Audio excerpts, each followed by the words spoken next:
hati-hati bagi Anda yang mendaftar ke travel dengan haji yang murah, kemudian dijanjikan dengan visa-visa tertentu. Kalau dulu tahun 2023 itu banyak jamaah yang berangkat haji dengan menggunakan visa turis, sehingga biaya hajinya jadi murah, tapi sebenarnya antara legal atau tidak legal ya.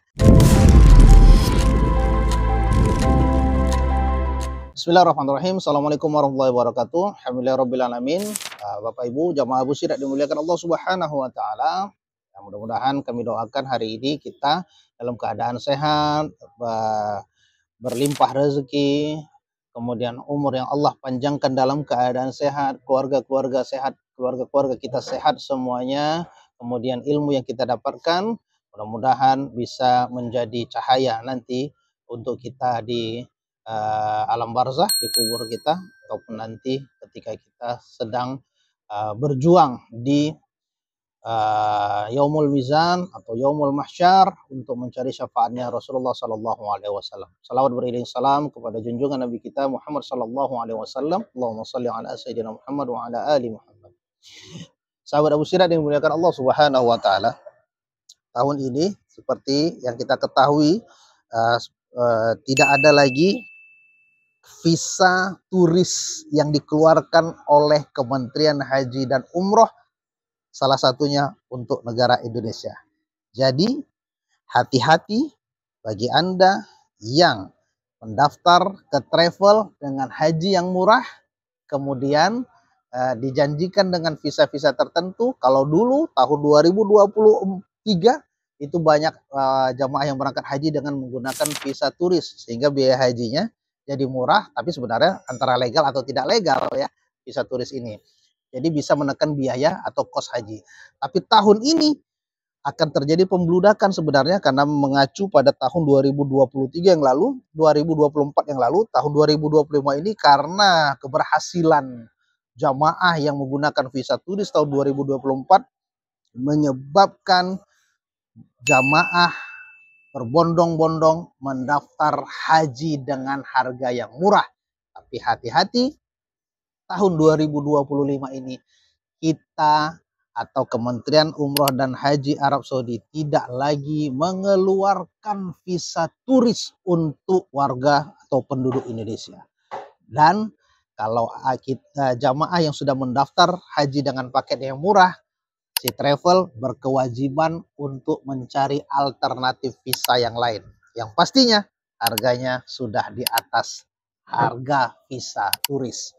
Kalau dulu mungkin ada travel yang menjual harga 100 juta sampai 150 juta untuk visa turis melaksanakan ibadah haji. Karena tahun ini nggak ada lagi visa turis, itu akan rugi, akan nombok travelnya, dan pastinya jamaah berpotensi tidak diberangkatkan. Sehingga pertanyakan dengan pasti visa apa yang akan digunakan ketika Bapak Ibu ingin melaksanakan ibadah haji. Nah, kalau misalnya visa turis sudah dipastikan tahun ini sudah tidak ada lagi ya. Kita tidak tahu, per hari ini saya syuting video ini tidak ada paspor Indonesia yang di-approve untuk visa turis multiple, visa ziarah multiple yang jangka waktunya 3 bulan. Jadi ada visa multiple, ada visa turis, ada visa ziarah, ada, tapi jangka waktunya 1 bulan. Nah, 1 bulan ini beresiko ketika jamaah memaksa untuk melaksanakan ibadah haji. Karena atas dasar regulasi ini, maka sebahagian besar travel mengalihkan visa-visa untuk melaksanakan ibadah haji jamaah-jamaah yang sudah terdaftar dengan visa yang lain. Sebagai alternatif adalah visa yang disebut dengan tren namanya sekarang haji dakhili.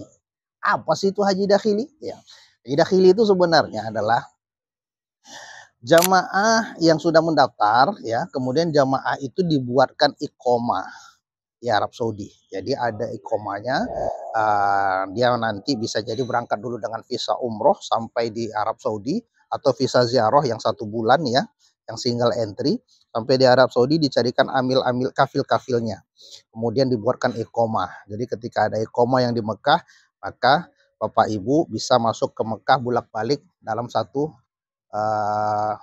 range 1 tahun sejak visa ini Bapak Ibu terima ya, iqomah ini Bapak Ibu terima dan boleh diperpanjang terus karena iqomah ya, boleh diperpanjang dengan pajaknya yang tidak murah pastinya.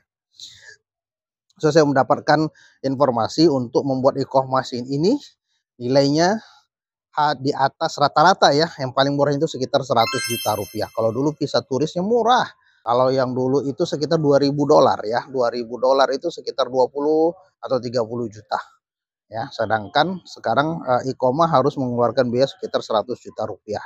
Jadi kalau misalnya Bapak Ibu mendaftar dengan visa turis saat ini, haji ziarah, haji smart, apapun namanya yang menggunakan visa turis itu akan jadi lebih berpotensi untuk tidak diberangkatkan atau Bapak Ibu harus menambah biaya ketika mengganti visa-visanya ini dengan visa dakhili amil, kemudian atau bahkan juga furoda.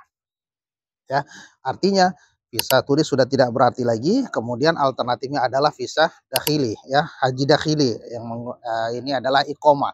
Tapi biaya sudah pasti lebih mahal daripada visa turis. Alternatif berikutnya adalah furoda ya. Furoda biayanya juga hampir sama dengan biaya haji dakhili ya. Harga visanya hampir sama. Kalau haji furoda sekitar 8.000 sampai 10.000, bahkan ada yang 12.000 dolar. Yang kemudian kalau haji dakhili tadi 100 jutaan ya hampir lebih kurang sama dengan visa furoda. Namun furoda ini harus membayar masyair. Nah, ada masyairnya lagi, nilainya minimal 14.000 rial atau sekitar 60 jutaan rupiah. Artinya di 10.000 dolar ditambah dengan 14.000 rial itu biayanya cukup hampir sudah 200 juta ya. Belum termasuk tiket, belum termasuk hotel, belum termasuk nanti hotel di Madinah, belum termasuk makan, belum termasuk handling dan lain sebagainya yang biaya-biaya itu pastinya akan Bapak Ibu keluarkan di Arab Saudi. Nah, kalau misalnya Bapak Ibu sudah nyetor travel, berarti si travelnya yang akan ngurusin Bapak Ibu. Dan pastikan travel Bapak Ibu amanah dalam melaksanakan ibadah haji. Nah, kalau misalnya ragu, jangan mau terpancing dengan janji manis travel yang menyampaikan visa turis aman, visa ini aman, visa ini aman. Tidak. Semua visa, apapun visa yang digunakan untuk melaksanakan ibadah haji, pasti ada ujiannya. Baik itu haji furoda, baik itu haji khusus, baik itu haji reguler sekalipun, semuanya ini akan ada ujiannya. Semua ini pasti akan ada masalahnya.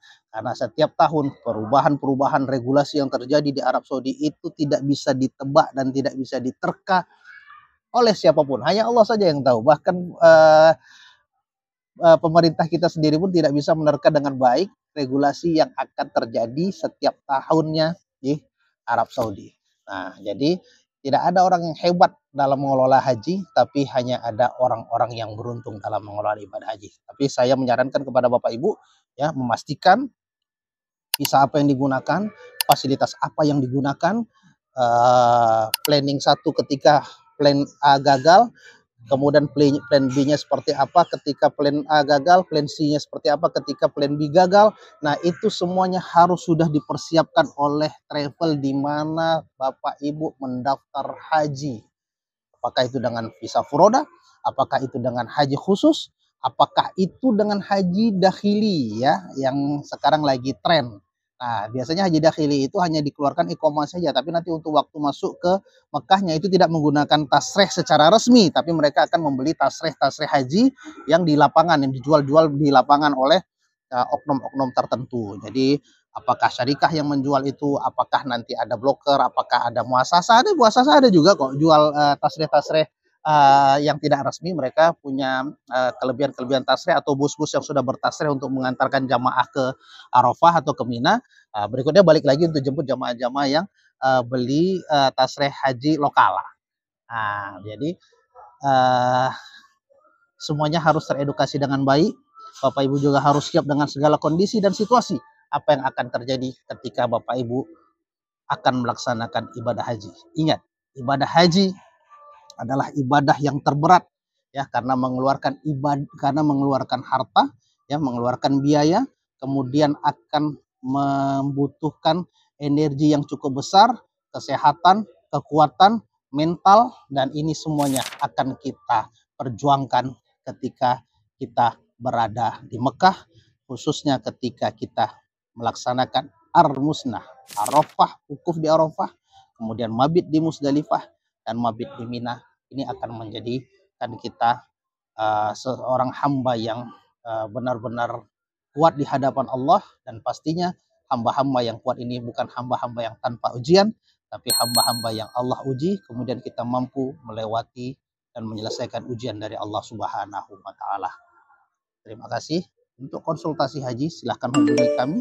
Insya Allah konsultasi gratis, tidak perlu biaya. Kita sambil ngopi santai, Bapak Ibu akan saya edukasi bagaimana untuk memilih program haji yang benar, yang baik, kemudian yang berkah pastinya. Terima kasih. Assalamualaikum warahmatullahi wabarakatuh.